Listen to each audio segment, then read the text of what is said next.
Le Canada est un immense pays dont les attraits touristiques s'étendent d'un océan à l'autre. Mais pour les Québécois, le grand voyage à faire au Canada, c'est celui qui leur permettra de découvrir l'Ouest canadien. En effet, les Rocheuses et les plaines ont toujours exercé une certaine fascination sur le voyageur. D'ailleurs, pas seulement sur les voyageurs québécois, mais sur les voyageurs du monde entier, puisque les Rocheuses sont un des grands attraits touristiques du monde. Nous nous rendons donc dans l'Ouest canadien, nous visiterons les Rocheuses, et même nous irons jusqu'en Alaska. Mais voyons l'itinéraire que nous allons suivre. La plupart des touristes, lorsqu'ils se rendent dans l'Ouest canadien, se rendent par avion jusqu'à Calgary et de là feront les Rocheuses et se rendront jusqu'à Vancouver et Victoria. Évidemment, on a dans ce cas-là survolé le Canada à 36 000 pieds d'altitude environ. On ne peut dire qu'on a eu une idée tellement claire des paysages qu'on a survolés. C'est pourquoi nous utiliserons des moyens de transport peut-être un peu plus lents, mais qui nous permettent de se faire une idée de la grandeur du pays. C'est-à-dire que nous voyagerons par voie de terre. Alors, on part du Québec ici, que ce soit Montréal, Québec ou ailleurs. Nous nous rendons, alors nous partons d'ici, nous passons le long des Grands Lacs, lac supérieur, nous allons jusqu'à Thunder Bay. Ensuite, nous filons à travers les prairies vers Winnipeg, Regina, pour finalement atteindre Calgary. C'est de Calgary que se fait vraiment le voyage le plus spectaculaire, puisque c'est de là qu'on va traverser les Rocheuses. Alors donc, on se rendra à Banff, Jasper, pour finalement traverser les montagnes et atteindre la côte du Pacifique, c'est-à-dire Vancouver, et même se rendre jusque sur l'île de Vancouver à Victoria. Donc, c'est toute cette section qui est vraiment la section grandiose du voyage et que les gens qui se rendent par avion vont faire par voie de terre. Donc, on a fait la traversée du Canada, non pas du haut des airs, mais en empruntant la voie la plus facile, la voie qui est le plancher des vaches, soit par le train ou par la route, parce que nous prenons les deux. Vous allez pouvoir vous faire une meilleure idée du trajet puisque nous empruntons à la fois le chemin de fer et l'auto.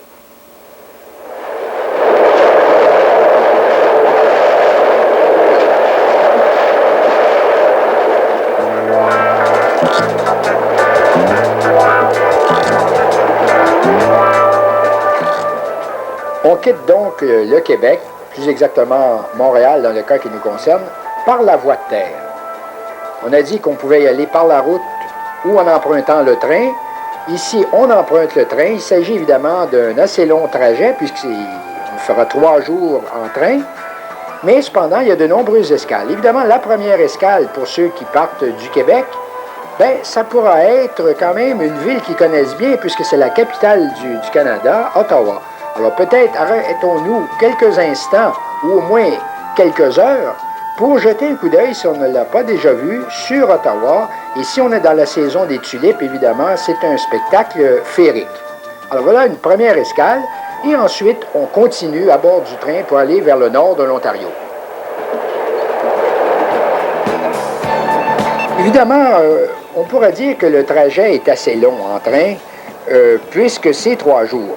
Mais il ne faut pas se laisser leurrer, parce qu'en train, c'est quand même toujours enivrant, puisqu'on est toujours entre 2 rails. Évidemment, le nord de l'Ontario, c'est une immense région, et que vous le fassiez par le train ou par la route, c'est quand même assez long. Ainsi, vous aurez de route au moins 3 jours avant d'avoir vraiment atteint les plaines.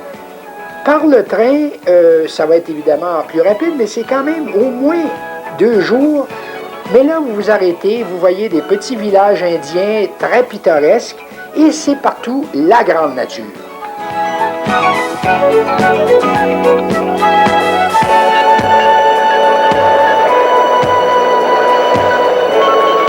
Il faut évidemment admettre que les paysages ne sont pas peut-être des plus excitants. On sait que les maigres épinettes succèdent aux pins et aux sapins rachitiques, mais cependant, c'est quand même une belle région. Et finalement, on arrive dans la région superbe du lac supérieur, qui est un lac immense, qui ressemble beaucoup plus à la mer qu'à un lac. Alors là, qu'on le fasse par la route transcanadienne ou par le train, on a des points de vue extraordinaires sur ce lac. Après avoir traversé Thunder Bay, qui s'appelait autrefois, pour ceux qui se rappellent de la vieille géographie, Fort William et Port Arthur, on arrivera à Kenora, sur les bords du Lake of the Woods, le lac des Bois, qui est un immense lac avec plus de 1000 îles. Et tout ça, c'est seulement à 32 000 de la frontière du Manitoba. Et déjà, on aperçoit le premier coup d'œil sur la plaine. Voilà donc des trajets qu'on aurait fait par la route en 3 jours, par le train en 2 jours. Et évidemment, les paysages, il n'y a peut-être pas eu tellement de variété jusqu'ici, ça a été beaucoup d'arbres, mais là, soudainement, ça change et c'est l'immensité qui nous apparaît.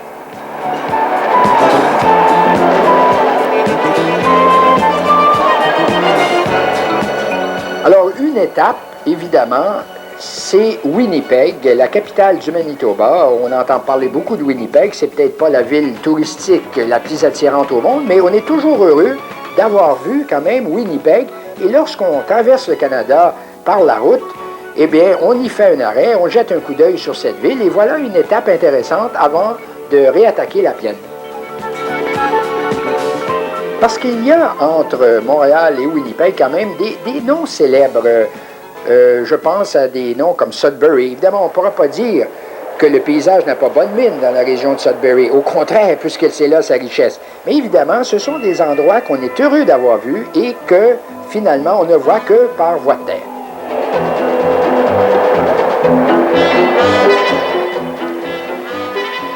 Ah, c'est là qu'on attaque vraiment la traversée des plaines. Alors, on connaît ces immenses plaines de l'Ouest canadien que le blé a rendu célèbre. Évidemment, c'est l'immensité. C'est là qu'on voit vraiment l'ampleur du Canada. Et lorsqu'on fait le trajet en train, on a vraiment cette impression, et je vais vous dire, ça passe beaucoup plus vite qu'on le pense.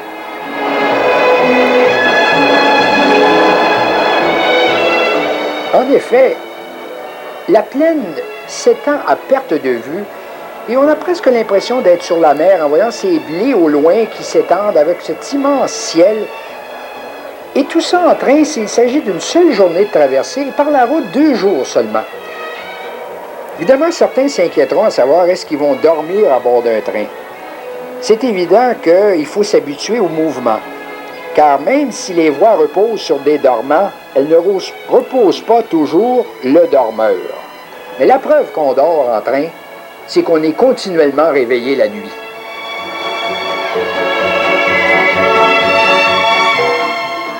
Alors évidemment, que ce soit par le train ou par la route, on aperçoit toujours au loin ces fameux silos à grains qui dominent le paysage, qui est un paysage finalement très impressionnant et qui nous mène, on le sait, vers les Rocheuses. Alors, je crois qu'il faut avoir fait au moins une fois dans sa vie la traversée du Canada pour vraiment le connaître. Et on arrive finalement aux portes des Rocheuses, plus exactement à Calgary, grande ville moderne et qui, à mon avis, était peut-être pas tellement intéressante, mais c'est la grande ville. Ah, voilà donc, on a fait un trajet donc, qui nous a menés sur les bords du lac supérieur. On voit ici la flèche. J'ai parlé tout à l'heure de Kenora avec Lake of the Woods. Et bien voilà, c'était là, tout à côté de la frontière du Manitoba. On a donc traversé Winnipeg, ensuite les plaines de la Saskatchewan, pour arriver finalement en Alberta, plus exactement à Calgary. Et Calgary n'est qu'à 80 000 des Rocheuses, et là on aperçoit au loin ce mur des Rocheuses, et c'est là vraiment que le voyage nous apparaît dans toute sa splendeur.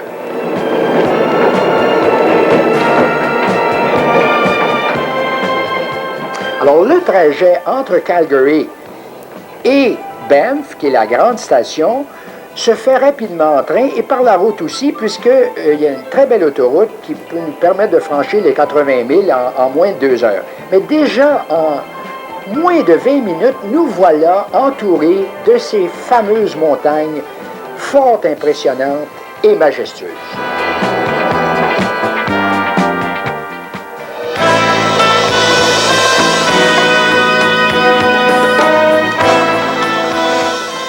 Nous voilà donc à Banff. Banff, c'est la grande station par excellence des Rocheuses, avec, comme on le voit, tout l'équipement hôtelier requis, de très beaux motels sur une route qui est dans les abords de Banff.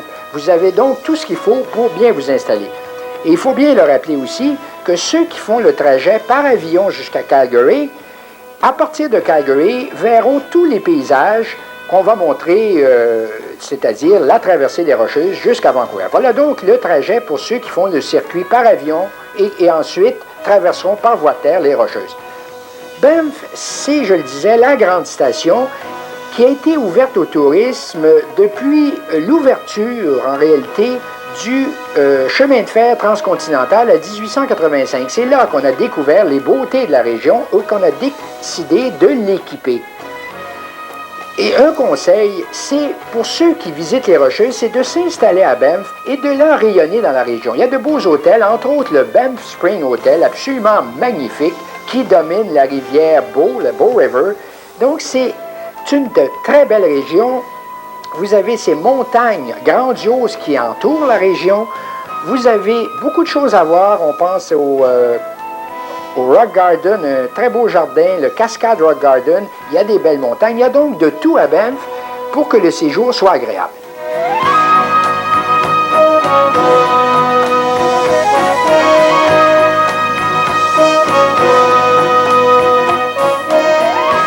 Banff, c'est quand même à une altitude de 1380 mètres, soit environ 4000 pieds, donc c'est déjà élevé.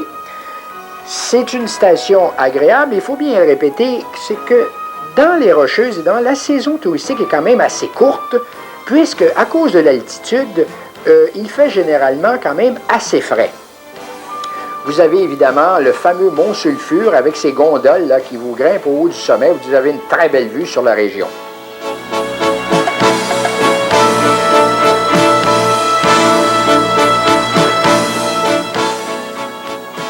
J'insiste sur le fait qu'on doit s'installer à Banff parce que là, on pourra trouver l'hébergement requis. Parce que souvent, dans d'autres régions, il n'y a pas tellement d'hébergement. Parce que les Rocheuses, c'est quand même une région sauvage, qu'il s'agisse du lac Vermillon. Vous avez toute cette immensité. Il s'agit d'un immense parc national, le premier parc national au Canada, le parc de Banff. Évidemment, c'est une région généralement inhabitée. Donc, on ne trouvera pas tellement de possibilités de logement. Vous avez à une quinzaine de kilomètres seulement de Banff un lac qui est peut-être moins connu. Il s'agit du lac Minnewanka, un très beau lac et le seul lac dans la région qui permet les embarcations. On peut donc faire des promenades avec des embarcations à moteur sur le lac parce que comme il s'agit de parcs nationaux, généralement ailleurs, toute embarcation à moteur est prohibée.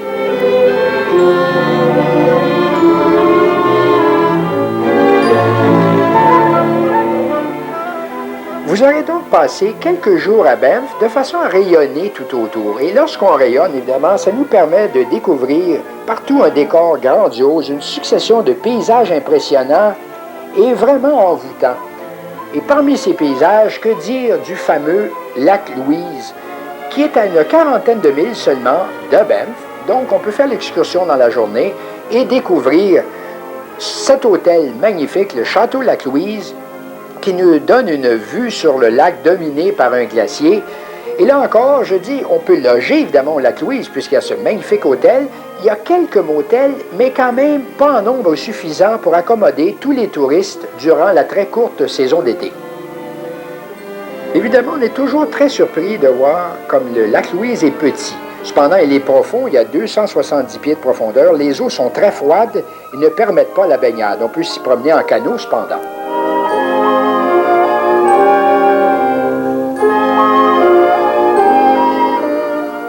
Tout à côté, il y a un autre lac célèbre, le lac Moraine. Encore un lac de glacier, là, où les paysages sont vraiment forts, impressionnants. Et donc, dans la région, on peut se promener d'un paysage absolument impressionnant à un autre. Mais là, ce sont des lacs vraiment où on jette un coup d'œil. C'est la nature sauvage dans toute son ampleur.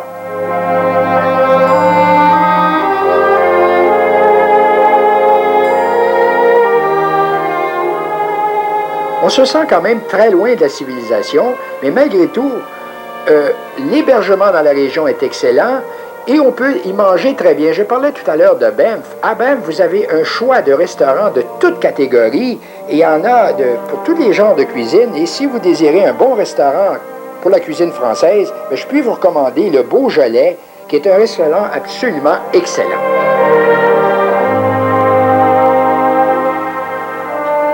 On prend maintenant la route qui nous conduit vers une autre station célèbre, Jasper, et en passant, on aperçoit le fameux glacier Arthabasca, qui est une langue du Columbia Icefield, qui est la plus grande masse de glace au sud du cercle arctique. Et là, on peut s'y promener même sur le glacier à bord de véhicules spéciaux, cette masse de glace qui avance de 6 pouces par année et qui a 6000 pieds d'altitude. Alors, voilà une région sauvage où on aperçoit sur les bords de la route des ours et toutes sortes d'animaux.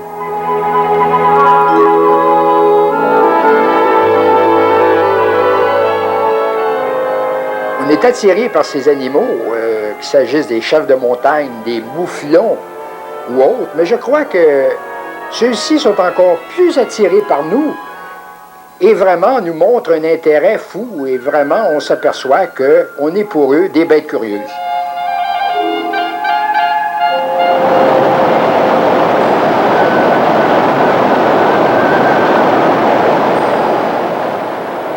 Alors, le trajet qui nous a menés depuis le lac Louise jusqu'à Jasper est un trajet d'environ 142 000. C'est une route en pente douce. En fait, la route n'est pas difficile du tout, dominée par des cimes impressionnantes. On a vu de très belles chutes et on arrive finalement dans la grande station de Jasper, où là encore, il y a un parc national célèbre. Alors, Jasper, c'est la grande station touristique avec, entre autres, le fameux hôtel Jasper Park Lodge, qui est un hôtel très élégant sur les bords du lac Beauvert, un endroit vraiment unique au monde.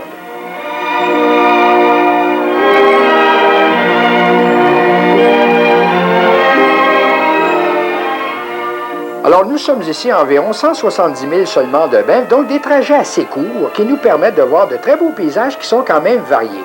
Je parlais au début du climat, il faut faire attention cependant, la saison est très courte, puisqu'elle va vraiment de juin à la fin août et pas plus. Et je me souviens avoir déjà été là au début de juin et il y avait de la neige parce qu'à cause de l'altitude élevée, eh bien évidemment, il peut y avoir de la neige.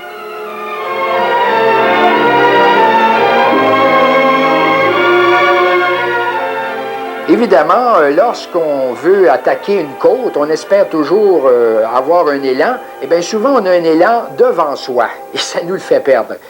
Mais cependant, je le disais, les côtes ne sont pas tellement abruptes. La route est très belle et nous conduit finalement vers la côte du Pacifique. On franchira la frontière de l'Alberta pour entrer en Colombie-Britannique.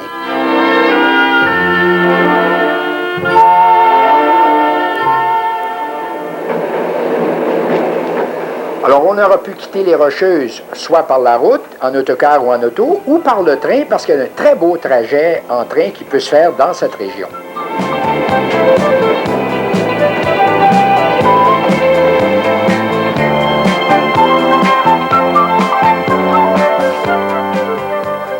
On va donc quitter les Rocheuses pour se diriger vers la côte du Pacifique, en traversant la Colombie-Britannique, et des paysages quand même très variés. On arrivera donc tout d'abord à Vancouver, pour ensuite traverser vers l'île de Vancouver où se trouve la très belle ville de Victoria.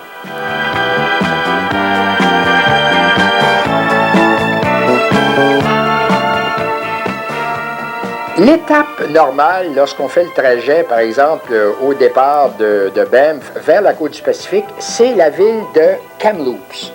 Kamloops, qui est à 250 000 de Vancouver, qui est une étape absolument primordiale parce que c'est là qu'on trouvera, si on le fait par la route, un très grand nombre de motels et d'hôtels. Et ce qui est assez surprenant, c'est que les paysages changent complètement. On tombe dans une région semi-désertique et ça surprend, après avoir vu les conifères et ces hautes montagnes couvertes de glace, de se retrouver dans un paysage qui ressemble presque à ceux du Nouveau-Mexique aux États-Unis. Alors là, on traverse donc la région pour arriver finalement sur les bords de deux très belles rivières, la rivière Thompson, qui se glisse entre les falaises, ainsi que la rivière Fraser, qui nous conduira finalement jusqu'à Vancouver.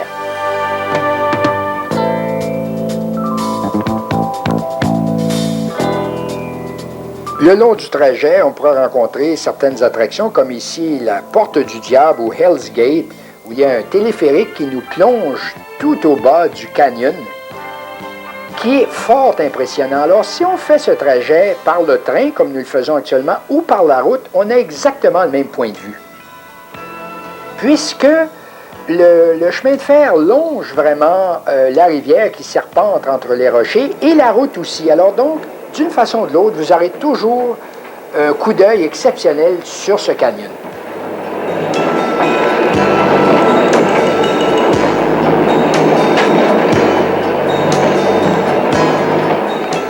Il s'agit vraiment d'un des plus beaux trajets que l'on puisse faire dans la région. Comme on le voit ici, ce sont des paysages quand même uniques et même un peu impressionnants. Lorsqu'on est en train, par exemple, on trouve que le train longe vraiment d'une façon assez inquiétante les bords de la falaise. La route est peut-être un peu plus facile. Et par la route, justement, il s'agit d'un trajet qu'on va faire de Kamloops jusqu'à Vancouver dans une journée en s'arrêtant pour admirer ici et là ces fameux paysages. Et en train, évidemment, c'est encore plus facile puisqu'on n'a qu'à admirer le paysage et se laisser transporter par notre wagon.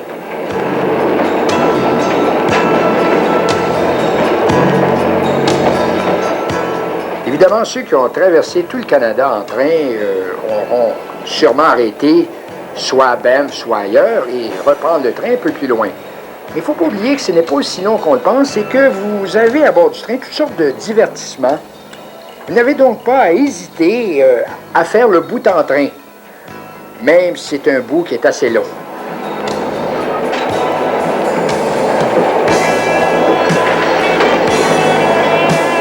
Vous avez d'un côté les voies du Canadien Pacifique, de l'autre, celle du Canadien national.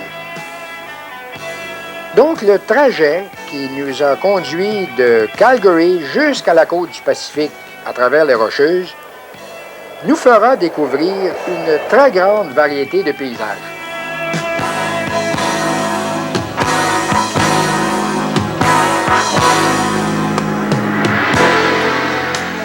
Nous avons quitté les Rocheuses, qui étaient montagnes vraiment rocheuses et très sauvages, pour entrer maintenant dans d'autres montagnes. Il s'agit de la chaîne côtière qui ressemble un peu plus aux Alpes.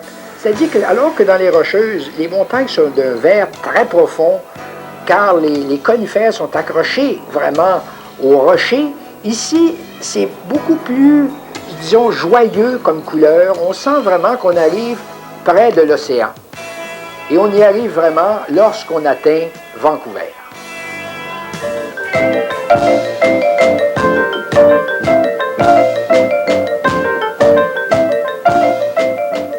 Vancouver est évidemment une grande ville moderne avec ses gratte-ciels, mais cependant, c'est une ville qui a un cachet particulier parce qu'elle est dominée par des montagnes de 5 à 6 000 pieds d'altitude.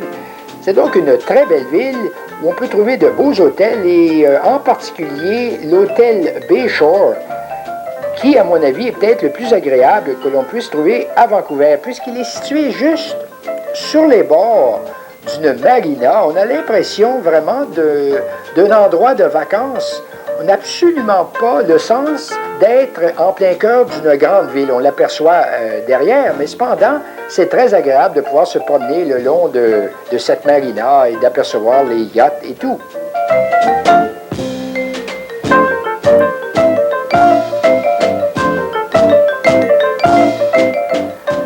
À 5 minutes du centre-ville seulement se trouve le fameux parc Stanley, un immense parc absolument magnifique. C'est la nature avec les totems. Il y a même un petit parc zoologique et de là, on a un très beau point de vue sur la ville de Vancouver. Donc, c'est une promenade à faire dans les nombreux sentiers de ce parc.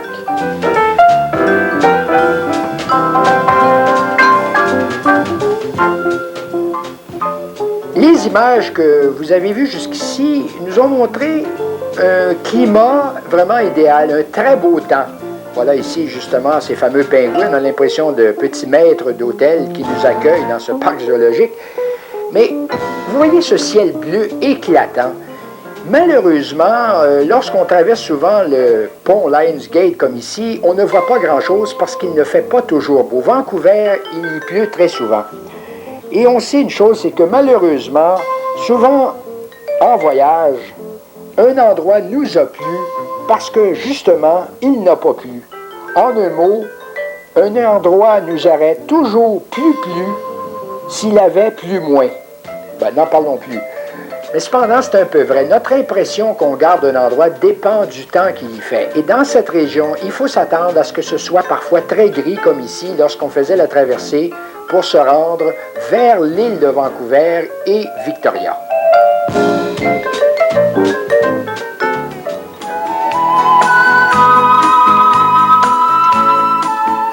Nous voilà à Victoria, ville à l'ambiance très anglaise.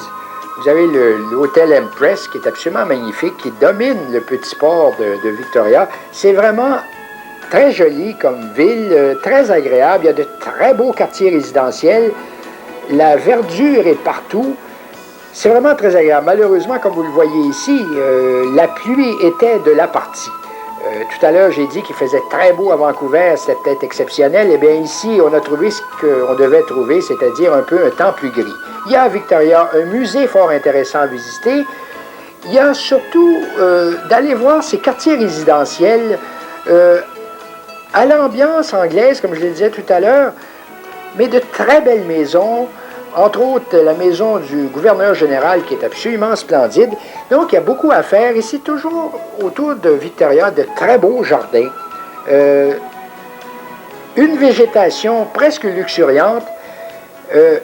Si le soleil avait été de la partie, ça aurait été plus beau. Remarquez que les gens de la Colombie-Britannique, de Vancouver à Victoria, sont très optimistes puisque eux appellent ce soleil le soleil liquide, liquid sunshine. Eh bien, remarquez que j'aimerais mieux avoir un parasol qu'un parapluie, mais quand même, l'optimisme est de mise là-bas. C'est ce qui permet justement une végétation si verte.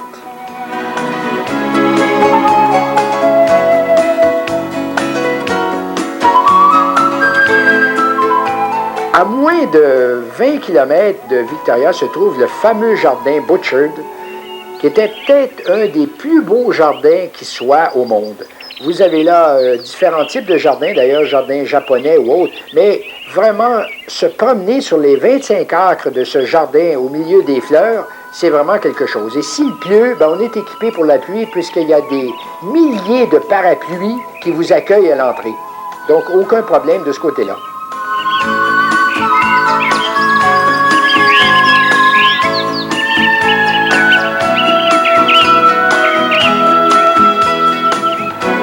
Nous sommes donc sur l'île de Vancouver. Il ne faut pas confondre avec la ville de Vancouver parce que cette île est quand même immense. Elle est presque aussi grande que toute la province de la Nouvelle-Écosse. Elle est à peu de distance de Vancouver. En fait, la traversée en bateau, comme on l'a fait tout à l'heure, prend 1h35. Et de Vancouver à Victoria, il faut compter 3 heures, l'autobus et le bateau. Et c'est très joli comme trajet puisqu'on longe des îles. Maintenant, on peut le faire aussi par hydroglisseur beaucoup plus rapidement.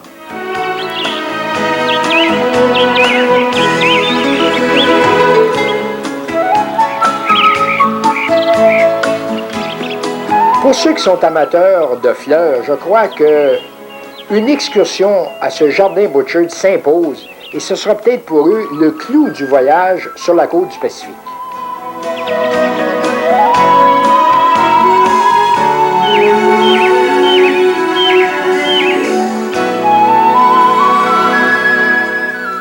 Après avoir visité Victoria, nous voilà de retour à Vancouver. puisque nous sommes à Vancouver, nous en profitons pour faire une croisière exceptionnelle vers l'Alaska.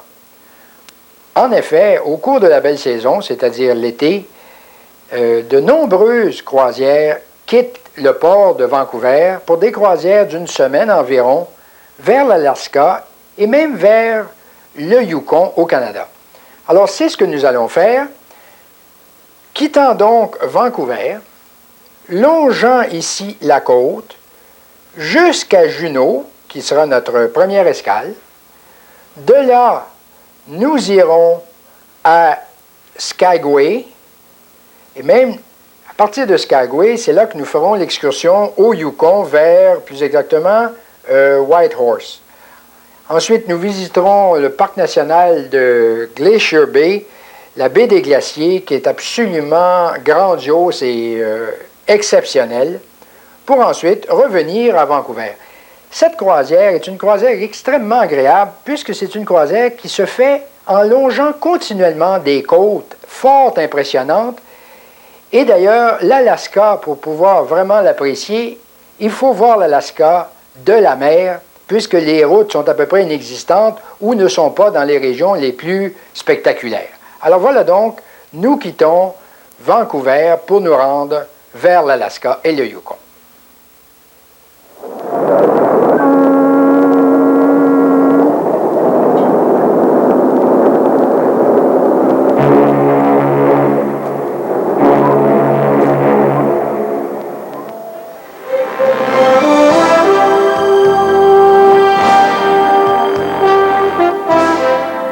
Voilà donc parti vers le nord de la Colombie-Britannique et vers l'Alaska. Voilà une croisière fort agréable à faire au cours de la saison d'été. En effet, on sait que l'hiver, on se dirigera vers le sud, mais profitons donc de la très courte saison d'été pour visiter les pays nordiques, soit les Rocheuses, comme on vient de le faire, ou même cette région de l'Alaska, qu'on ne peut visiter vraiment que l'été. Cette croisière s'adresse peut-être aux gens qui n'aiment pas la haute mer, puisque le bateau longera continuellement des côtes pendant toute la durée de la croisière. En effet, on emprunte le fameux passage intérieur qui a 1000 milles de long. Alors, ce bras de mer, on peut dire que c'est un bras qui est beaucoup plus grand que la Manche. Ce bras de mer, donc, est un bras qui nous conduira jusqu'en Alaska. Et comme on le voit ici, on longe les côtes de la Colombie-Britannique, absolument superbes, ces montagnes très vertes et vraiment impressionnantes.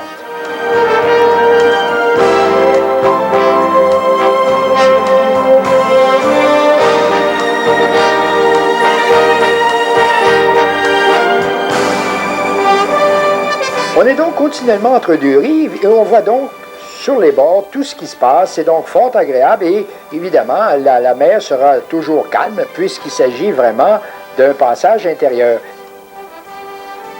En bateau, on espère toujours avoir droit à une mer d'huile. Notre souhait risque d'être exaucé car avec tous les pétroliers géants qui sillonnent la région et qui subissent souvent des avaries, bien, une mer d'huile, c'en est souvent vraiment une.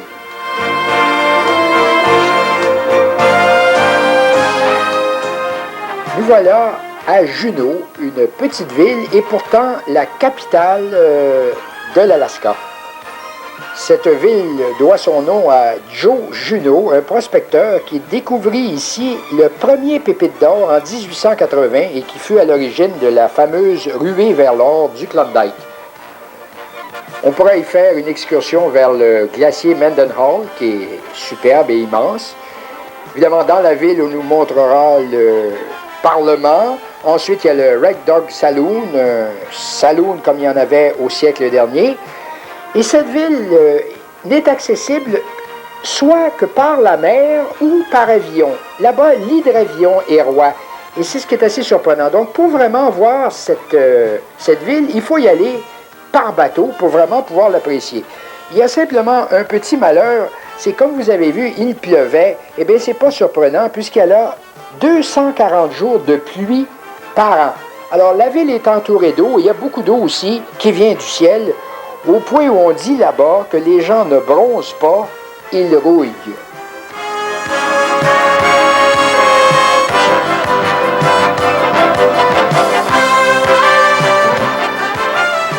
C'est avec plaisir qu'on retrouve son bateau et le grand confort, parce que justement, il s'agit d'une croisière fort agréable qui nous permet de voir des beaux paysages, mais toujours d'être bien logé et de bien manger. Alors, on poursuit justement ce trajet le long de la côte de l'Alaska. On quitte donc Juneau pour monter à ce moment-là un peu plus au nord vers Skagway, qui sera notre seconde étape. Et de là, on pourra même, par voie de terre, se rendre jusqu'au Yukon à Whitehorse.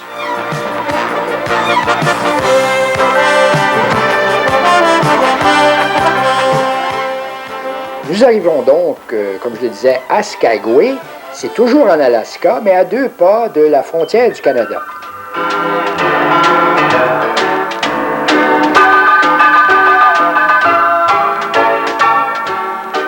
Skagway, c'est la ville d'où partit la fameuse ruée vers l'or du Yukon vers les années 1897. Et c'est de là que des milliers de chercheurs d'or franchissaient la White Pass sur des dizaines de milles pour chercher de l'or qu'ils ne trouvaient pas toujours. Eh bien, aujourd'hui, lorsqu'on fait une croisière en Alaska, cette escale nous permet d'aller faire l'excursion jusqu'à Whitehorse, qui était situé à 112 milles de Skagway.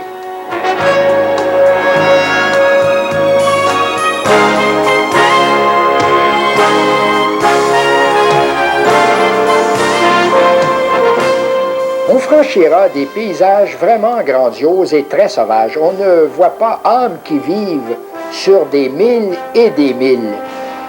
On a vraiment l'impression d'être dans le nord, mais le vrai nord, mais avec des paysages quand même superbes, ces lacs bleus dominés par les montagnes. Voilà vraiment quelque chose à faire, et même si l'excursion est peut-être un petit peu fatigante, je crois qu'il faut la faire, premièrement parce qu'on ira voir le Yukon, et l'occasion de voir le Yukon est quand même assez rare, et qu'on verra la ville de Whitehorse, qui n'est pas en soi existante, mais quand même une ville très connue, sur la rivière Yukon avec ses anciens bateaux à eau qui sont toujours là. Voilà vraiment une excursion inoubliable.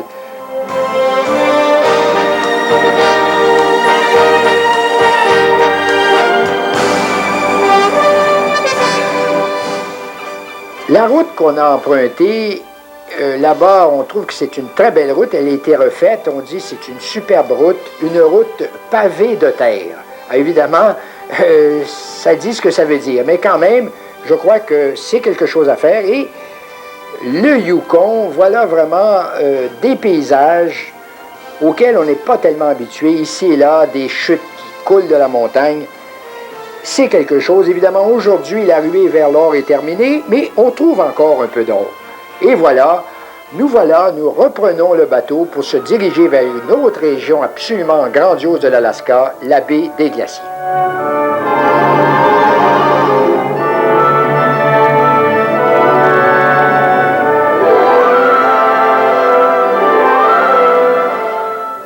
Il s'agit d'ailleurs du plus grand parc national américain.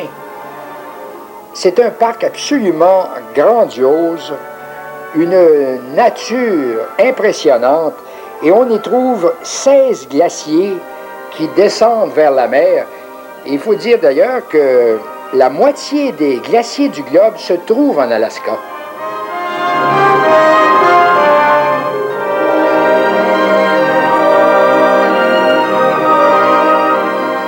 On passera dans ce parc toute une région, le bateau sillonnant ces différents fjords. Pour s'approcher, quelquefois, on a l'impression à quelques pieds seulement des glaciers. C'est le monde du silence qui est rompu parfois par le fracas des glaces qui tombent à la mer. C'est vraiment un monde unique.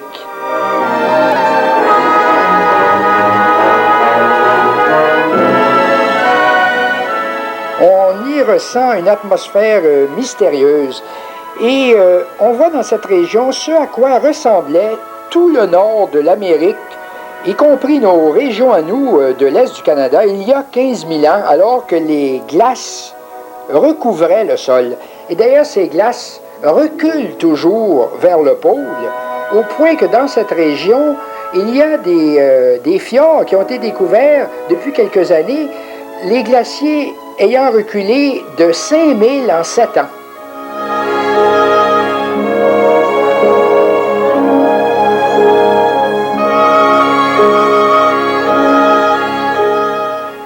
On y trouve les phoques par milliers, des baleines. C'est vraiment majestueux comme paysage.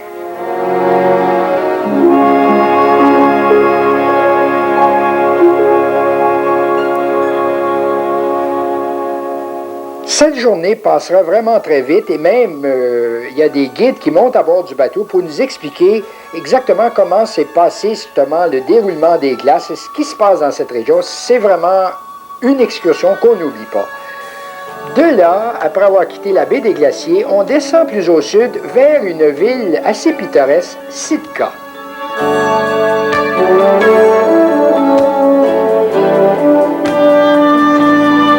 En effet, Sitka est une jolie petite ville avec sa marina où on trouve des vestiges de la présence russe, entre autres une église orthodoxe. Parce qu'il ne faut pas oublier que l'Alaska appartenait autrefois à la Russie et ce n'est qu'en 1867 que les États-Unis ont acheté l'Alaska à la Russie pour seulement 5 200 000 $. Et on a dit à l'époque que c'était une folie que d'avoir payé si cher pour l'Alaska. Et quand on connaît la richesse de cet État aujourd'hui, on se dit, bien, ceux qui sont fait avoir, ce ne sont pas les Américains.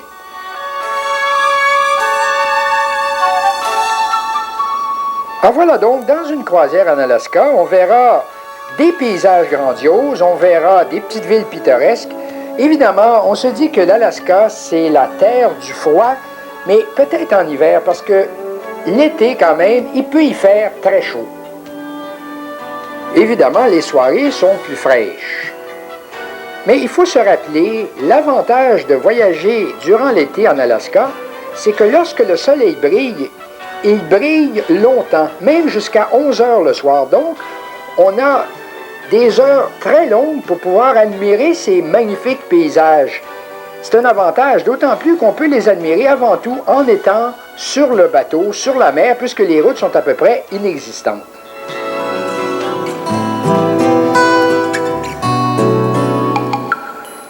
On reprend donc le bateau qui nous conduira à nouveau par le passage intérieur vers Vancouver. Il s'agit donc d'un très beau voyage, mais on sait que plusieurs se demandent comment on peut désirer se rendre vers des pays de glace l'été, alors que l'hiver, on a eu notre ration de glace. Bien, il faut bien le dire, ce sont des paysages qui ne peuvent pas laisser indifférents et on n'a pas l'impression du tout d'être l'hiver. Au contraire, ce sont des glaces, mais entourées de verdure magnifique, de très beaux arbres. Évidemment, il y en aura toujours que les glaciers laisseront froid. Mais ça, que voulez-vous?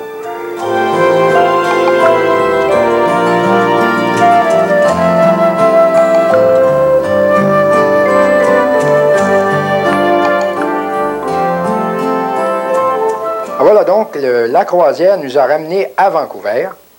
Et de là, on reviendra vers l'est du Canada. Soit par avion pour ceux qui ont fait le voyage en avion, alors que ceux qui ont fait le voyage par la route, que ce soit en auto ou en autocar, pourront revenir non pas par le même trajet, mais peut-être par le nord des États-Unis. C'est ce que nous ferons, vous montrant quelques images de ce trajet. Alors voilà donc, suivons sur la carte l'itinéraire que nous allons suivre. Nous partons donc de Vancouver. Nous descendons à ce moment-là vers le nord des États-Unis, vers Seattle, et là, nous filons vers le Yellowstone, le parc national du Yellowstone, qui est extraordinaire, on vous le montrera. Ensuite, on continue toujours dans le nord des États-Unis vers Rapid City, le mont Rushmore, et de là, on traverse les Grandes Plaines pour se rendre finalement toujours vers Chicago, une ville où on jettera un coup d'œil. Ensuite, on passe à Détroit pour entrer dans le sud de l'Ontario et nous jetterons un dernier coup d'œil sur Niagara, quand même des chutes extraordinaires. Et enfin, c'est Toronto et finalement, le retour chez soi. Voilà donc un voyage extraordinaire que nous allons faire. Nous le poursuivons immédiatement.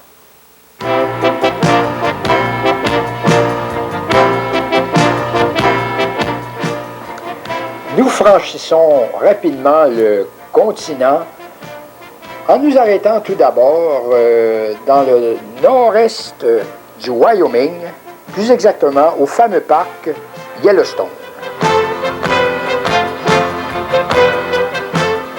Voilà à nouveau la grande nature, mais la grande nature en mouvement. En effet, partout on trouve des eaux thermales bouillantes qui, sous pression, forment de la vapeur qui s'échappe soudainement sous forme de geysers. Parmi ces geysers, le plus célèbre est évidemment le Old Faithful, qui laisse échapper 12 000 gallons d'eau bouillante toutes les 33 minutes environ. Parfois, ça peut aller jusqu'à 90 minutes, mais voilà vraiment un spectacle unique. Il ne faut pas oublier que la région est très belle, parce que tout à côté, vous avez le superbe lac Yellowstone, qui est immense. Donc, lorsqu'on revient de la côte du Pacifique et qu'on s'y est rendu par le Canada, eh bien, revenir par le nord des États-Unis nous permet une variété. Et là, on découvrira de nouvelles régions, comme ici, cette très belle vallée, la vallée Wapita, où coule une rivière en torrent. C'est vraiment très beau.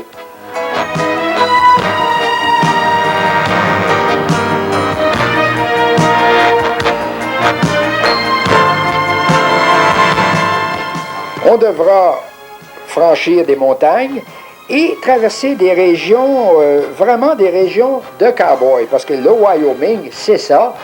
Et comme on le voit, c'est pas toujours des grands espaces et grandes plaines. Il y a tous ces rochers et ça nous amène dans une ville typique des cow-boys, Cody, qui est l'étape normale, disons, où on peut s'arrêter. Il y a tous les motels et de là, si on veut voir des stampedes, ben il y en a.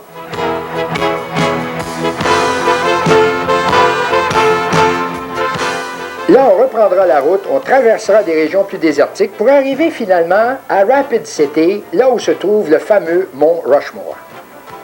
C'est le sculpteur Borglum, qui était d'ailleurs un élève de Rodin, qui en 1927 commença le travail et travailla durant 14 étés pour sculpter les différents présidents, c'est-à-dire Washington, Jefferson, Lincoln et Theodore Roosevelt, dans le roc. Et d'ailleurs, il a fait ça d'une façon immense. La bouche de Lincoln a 22 pieds de large. Leur statut d'homme d'État et de président leur a donc permis d'avoir la leur taillée dans le roc de la montagne.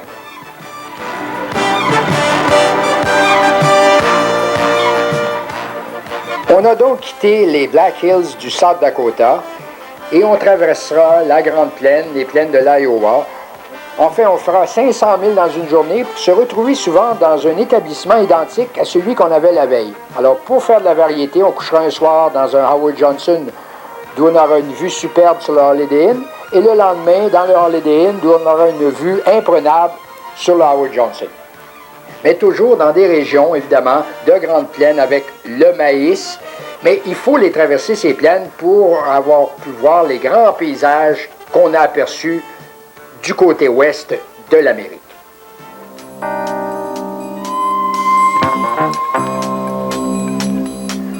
On en profitera pour s'arrêter à Chicago, une ville qu'on oublie souvent de visiter, mais qui est très belle sur les bords du lac Michigan, une ville très moderne, il y a de belles marinas.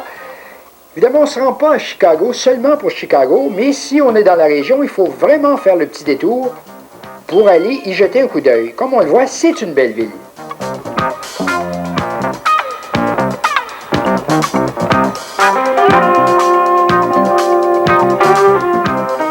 On reprend la route et après avoir traversé Détroit et le fameux pont qui nous conduit à Windsor, nous revoilà au Canada, dans le sud de l'Ontario. Et là, vraiment, on se sent déjà un peu chez soi. On sent que le Québec n'est pas loin. On s'arrêtera encore une fois dans une des grandes attractions touristiques de l'Amérique, les chutes Niagara.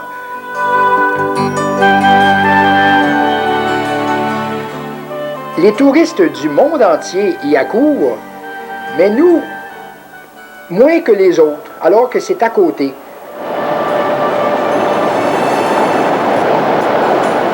Alors on aperçoit ici ces fameuses chutes et Niagara avec ses cataractes qui ne peuvent laisser indifférent même l'oculiste le plus blasé.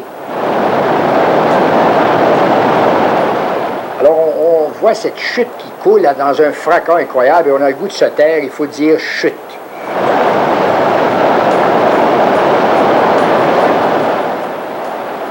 Alors on sait que la chute en fer à cheval, c'est-à-dire la chute canadienne, a 2600 pieds de large et c'est vraiment un spectacle unique. Et il y a tout autour des attractions pour justement permettre à ceux qui font un voyage de passer le temps après avoir admiré les chutes.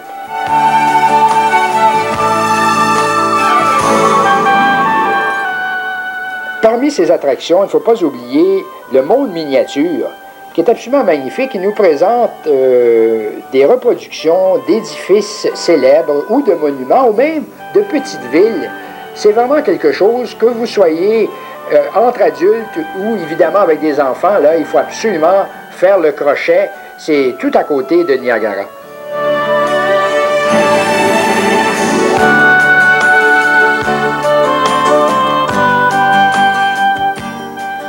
Alors, on y reconnaît vraiment des sites célèbres et tout ça dans un très beau décor. C'est à St. Catharines, plus exactement.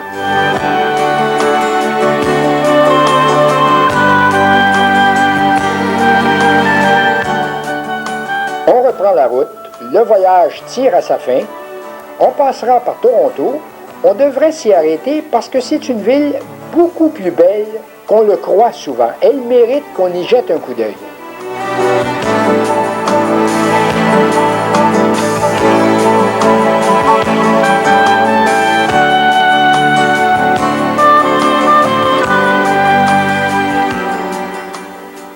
Ainsi donc se termine ce voyage dans l'Ouest canadien et en Alaska. Il est évident qu'un tel voyage s'adresse avant tout aux amateurs de grande nature, puisque l'attrait principal du voyage, ce sont toujours des paysages grandioses. Il s'agit vraiment d'un voyage que tout Canadien devrait faire au moins une fois dans sa vie. Parce qu'il faut l'admettre, l'Ouest canadien mérite beaucoup plus que le détour. On peut dire qu'il mérite l'aller-retour. Et sur ce, bon voyage.